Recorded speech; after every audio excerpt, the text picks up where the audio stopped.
Selamat pagi teman-teman. Nah, sebelum kita mendengarkan firman Tuhan, kita mau tepuk lentera dulu ya. Yuk mari ikutin Bu Desi tepuk lentera.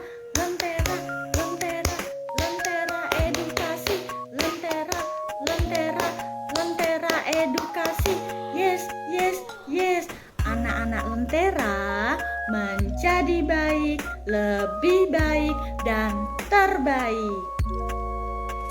Teman-teman, sebelum kita mendengarkan cerita firman Tuhan, marilah kita berdoa dulu. Tangan ke atas seperti bintang-bintang, tangan ke samping seperti burung terbang, tangan ke depan seperti orang berenang, tangan dilipat. Mari kita berdoa. Tuhan Yesus, terima kasih untuk pagi yang indah ini. Tuhan, sebentar kami mau mendengarkan firman Tuhan. Berkati kami ya Tuhan. Terima kasih. Haleluya. Amin. Ting. Nah, ketemu lagi deh. Teman-teman, cerita firman Tuhan pagi ini Bu Desi beri judul Menara Babel yang diambil dari Kejadian 11 ayat 1 sampai 9.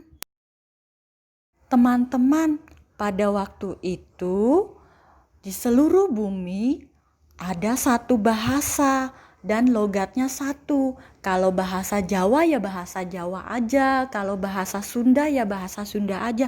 Hanya satu loh teman-teman. Nah, lalu anak-anak manusia itu berangkat ke sebelah timur. Mereka, aku berangkat. Mereka berangkat dengan senang hati.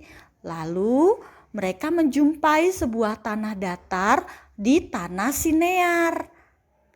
Nah, teman-teman, lalu mereka menetap di sana. Teman-teman, karena mereka satu bahasa, maka mereka saling memahami, saling mengerti ketika mereka sedang berbicara. Lalu mereka pun berkata kepada orang lain, teman-teman, mari kita membuat batu bata. Lalu batu bata itu kita bakar baik-baik. Setelah itu kita buat deh tanah liat. Oke deh, kita buat yuk. Mereka pun akhirnya membuat. Lalu teman yang lain mengatakan, teman-teman, mari kita dirikan juga sebuah kota. Lalu kota itu kita buat ada menaranya. Menara itu yang tingginya sampai puncak, sampai ke langit. Menara yang puncaknya tingginya sampai ke langit ya. Nah, waduh, tinggi banget ya. Wah, teman-teman pernah nggak lihat menara yang tinggi seperti itu? Nah, teman-teman, lalu teman yang lain juga mengatakan, jangan lupa loh, setelah menara itu dibuat, kita cari nama. Kira-kira mau dikasih nama apa ya menara itu? Supaya kita jangan terserak ke seluruh bumi. Nah, lalu Tuhan Yesus juga melihat apa yang dilakukan oleh anak-anak manusia itu. Dan Tuhan berkata, mereka ini satu bangsa dengan satu bahasa untuk semuanya. Ini barulah permulaan usaha mereka. Mulai dari sekarang, apapun juga yang mereka rencanakan, tidak ada yang tidak dapat terlaksana. Mereka senang mendengar Tuhan berkata seperti itu. Baiklah, kita turun dan mengacau balaukan di sana bahasa mereka. Teman-teman, akhirnya Tuhan mengacau balaukan bahasa di masing-masing mereka. Mereka ada yang menggunakan bahasa Inggris, Mandarin, bahasa Spanyol, bahasa Jawa, bahasa Sunda, dan bahasa yang lainnya. Sehingga mereka tidak saling mengerti satu sama lain. Karena mereka tidak saling mengerti satu sama yang lain, maka mereka tidak bisa berkomunikasi, tidak bisa berbicara. Maka pembangunan untuk mendirikan Menara Babel itu diberhentikan. Nah, teman-teman, bagaimana ya kalau misalnya tidak mengerti terus mau mendirikan bangunan? Kan tidak mungkin ya, teman-teman. Maka dari itu pembangunannya diberhentikan. Nah, teman-teman, makanya sampai sekarang nama kota yang itu disebut Babel.